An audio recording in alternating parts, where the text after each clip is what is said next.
ભુજમાં નગરપાલિકાની બાજુમાં આવેલ લેબોરેટરીમાંથી પાણી રોડ ઉપર ફેલાયું છે। આ લેબોરેટરી સામે જ ગર્લ્સ સ્કૂલ છે, પણ નગરપાલિકા યોગ્ય વ્યવસ્થા કરતી નથી।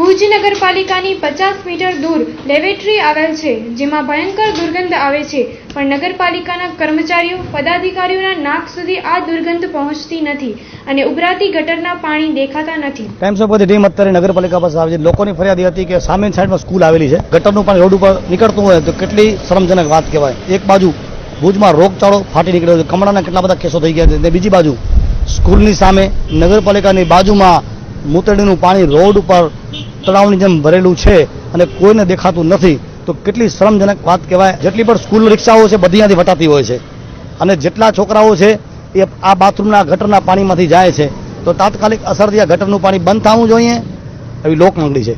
એ રીતે સ્કૂલ સામે આવેલ આ લેબોરેટરીને વધુ આધુનિક અને કવર્ડ લેબોરેટરી બનાવવાની જરૂરત છે।